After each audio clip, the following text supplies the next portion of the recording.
Island. Councillor Arsenault. Thank you. I move that the city provides an additional $17,000 to Middle Island Irish Historical Park, Inc. for the hiring of a groundskeeper for the current fiscal year only. Thank you. Seconded by Councillor Summers. On the question, Councillor Arsenault, to you. Thanks. While I'm keenly aware that my colleagues, of course, have the background info on this from our last management report and the many discussions we've had with Middle Island, sometimes we forget that the public may not be as aware as to why we make these kinds of decisions. So like the vast majority of our cultural and tourism attractions here in Miramichi, the Middle Island Historical Park is operated almost exclusively by volunteers with some seasonal employees. Incorporated in 1997, it's been a staple in our community and part of the rich cultural mosaic of our area. Middle Island Historical Park offers a variety of cultural programming and opportunity to explore the origins of the Irish story here in the region. Although it was a sad beginning for many of our ancestors, it has evolved into a place to enjoy entertainment, an opportunity to share a story or two, a walk along the beach or through the wooded path, and more importantly, a place of honor for those who have passed. I was very pleased to see and enthusiastically supported the changes the city started last year, including stepping up to take on the components that should have been under our mandate for many years now, the upkeep and operation of the island itself. I want to make sure that the public understands that particular decision. It was meant to be and continues to be in partnership and collaboration with the Volunteer Board of Directors of Middle Island Historical Park, rather than the city pushing out a dedicated group of volunteers. Just as we do with Friends of Beaubear Island and many others. Change is challenging for most of us, and most particularly when it's imposed on us. While the changes to the operation of Middle Island are an opportunity to better support the volunteers and allow them to focus on what they are best at, cultural programming and providing the story of the island, I feel we need to continue a longer transition time from what they've always done to what should be moving forward. A significant amount of work has been done behind the scenes by my predecessor appointed to the board and, of course, Mayor and City Manager to get us this far, including moving forward this year, managing the RFP for the restaurant on the island like the city does for Ritchie's Wharf. That will open up a world of possibilities for locals and remove an unnecessary expense and burden from the volunteers. Also, responsibility to open and close the gate to give the public greater access, as we've heard time and time again that they are looking for, to the island while keeping in mind the sanctity of the burial ground located there. Also, capital costs, should they arise, assumed by the city if repairs are needed. What isn't new this year, but very important, is the critical funding in the amount of $30,000 to continue to support the cultural programming. And while it's in line with what we provide Beaubear Island and others, the key difference is the additional funding that Beaubear receives from Parks Canada in the amount of $30,000. We have, in my estimation, one more transition year left, which includes the motion I put forth tonight. The current groundskeeper at Middle Island has provided the maintenance services for many years and has established a level of service the public have come to expect when using the island. While the position includes some of the typical duties we anticipate from a maintenance perspective, some additional duties also fall under the day-to-day full-time responsibilities of the current employee that are unique to the island, including site maintenance, goose remnant cleanup, which is a problem everywhere we know, tree trimming, memorial bench upkeep, wedding and event setup and teardown. While the Volunteer Board of Directors do collect a nominal fee for the wedding setup and teardown, it isn't significant nor enough to pay for the groundskeeper himself. The site hosts several weddings a season and weekly events for families at no cost to attendees, which is critical to creating a barrier-free opportunity for families from across the city and tourists alike, particularly as costs for everything continue to rise. Supporting this final year of funding in the amount of $17,000 provides a smoother and final transition piece to the appropriate operating model next year as we continue to work with the Volunteer Board of Directors and provide them the correct support moving forward. The City of Miramichi Wellness and Recreation Department has made great strides in the last few years in beautification efforts throughout the city and across our many parks. Those levels of service are being established and improved upon as we head into the biggest tourism seasons, spring and summer. My hope is that this summer the public will continue to see the emphasis that the department puts on maintaining the city's assets, and next year we'll take on Middle Island and continue that incredible standard of care once the current employee retires. I hope that my colleagues will support the funding requested and the motion moving forward. Thank you, Councillor Arsenault. Deputy Mayor Quinn. Thank you, Your Worship. I guess directed to Manager Noel, perhaps Councillor Arsenault as well. The one thing I don't see in the management report is the gate. Is that part of this, or? No, that's an operational matter, and this year it will be closed every evening by city staff and open every morning. Remind me of the times, please, of open and closure? Sorry to put you on the spot. 7 a is before 7 a.m. for opening and by 9:30 or 10 p.m. for closing. Thank you. Thank you. Oh, Councillor Harris. Yeah, thank you. I know I wasn't here last week when this came up, and so I have a few questions that I guess I got to get clarified. Probably directed to Director Gorman. Last year during budget time, I think we did allow for one full-time employee for Middle Island at a total cost of what, Nancy? Through the chair to Councillor Harris, did you mean in the 2024 year? Yeah. Yes, it would probably work out with benefits over 90,000 for a full-time staff member.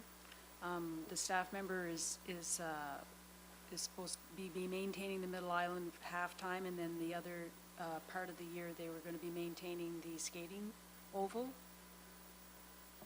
Good. Yeah, Just if I could, No, go ahead. for clarity as well, like when this discussion did take place last week, we were told even in the summer that person wouldn't be full-time to Middle Island. Middle Island would be part of their work along with other duties. Director Walsh, did you want, unless maybe I misunderstood last week, but could you clarify that, please? Through the chair, I guess the idea when we passed the budget time, Councillor Harris, was it was for an employee that would work at Middle Island starting May 1st all the way for the operating season, and in the other times from January up until May, he'd be basically doing the skating trail, the winter outdoor activity piece on maintenance of that stuff, as well as helping with the Eco Center during those periods. But it was identified as a 40-hour-a-week job at Middle Island through May right till the end of October.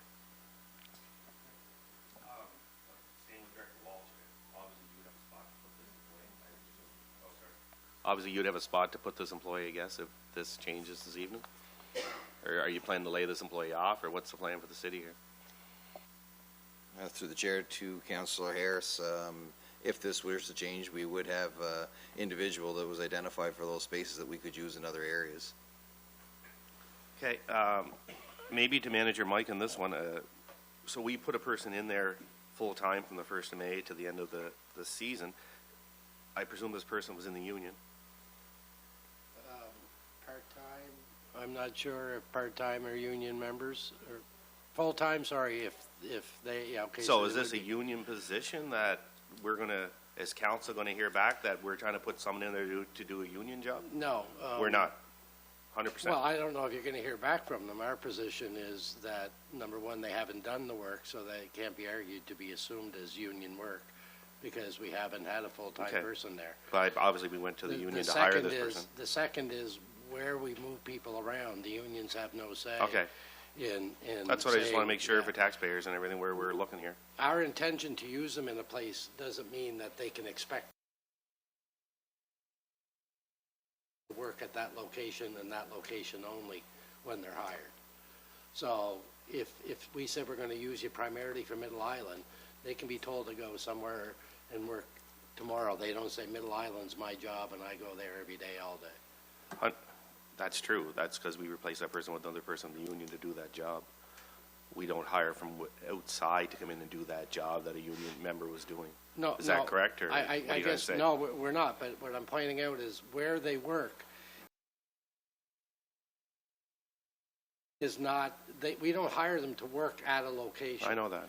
Okay, so the idea is they shouldn't have an expectation they're there, nor should the union have an expectation that their worker has to do the work. Okay, next question on this management report. The recommendation in the light of the above, the undersigned would recommend council not pass the motion. Then proposed motion, the city provides an additional 17,000 Middle Island. You signed off on them. Where do you stand on this? Because I wasn't here last My week, so. recommendation was to decline. My recommendation was based on the idea that we've given them 35. Their detailed budget said they needed 28. We've already hired some. That came in after we gave them 35. we expect they have revenues to cover this, and we were told last year that that would be the last year. So that is the basis of what I was recommending. And that is one question from Councillor Arsenault. Just, do we have a letter saying this is the final year for this from this group? Yeah, so I did have a meeting with the board of directors, and then I did receive an email.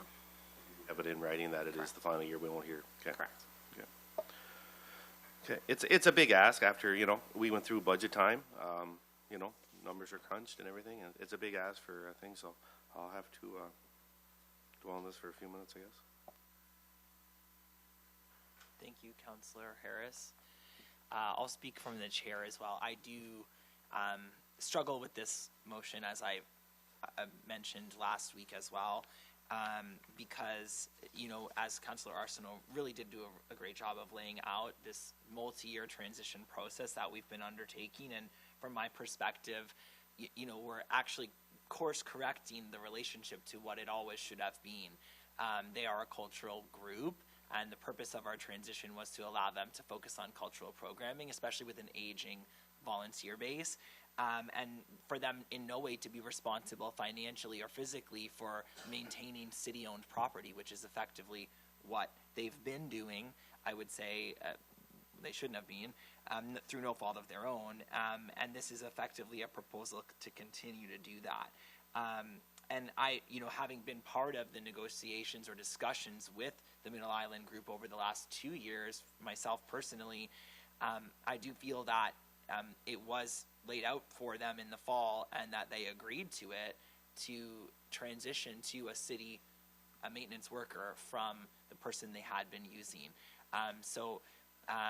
You know, we know sometimes, though, also that these transitions after long-standing patterns in the community take time, and that there is resistance, and they come in bits and pieces. So, you know, I'm absolutely glad that this year we are properly transitioning the RFP for the restaurant to the city, as it should be, which will also allow for full-time use of the public washrooms by the public, which is something we've been working towards for a long time. Another part of the proposal, or what's planned for this year and budgeted, is also to do a renewed design, for the renewal of the infrastructure on the island, which is starting to deteriorate rapidly. And also, we know that it's being more used than ever on the island, and that's what the public told us during the consultation for the outdoor recreation strategy too, that they use it more and they want to be able to use it more. So that's why the questions came up about the gate. But on this issue, I struggle with it because, from my perspective, they agreed to the current plan, which we did fund a full-time person to be there, and this is a bit walking back on that.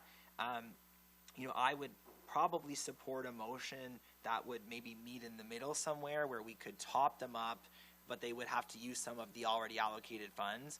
To me, entirely funding this position is maybe a step too far for me personally. I won't lose sleep if council supports it and it happens, but I just think it's against the spirit of an agreement that we made with them, which they were fully aware they were making, and that is the challenge for me. So that concludes my remarks. Seeing nothing further, I will call the vote. All those in favor? 5. Opposed? 2. Nays. Motion carries. 5-2.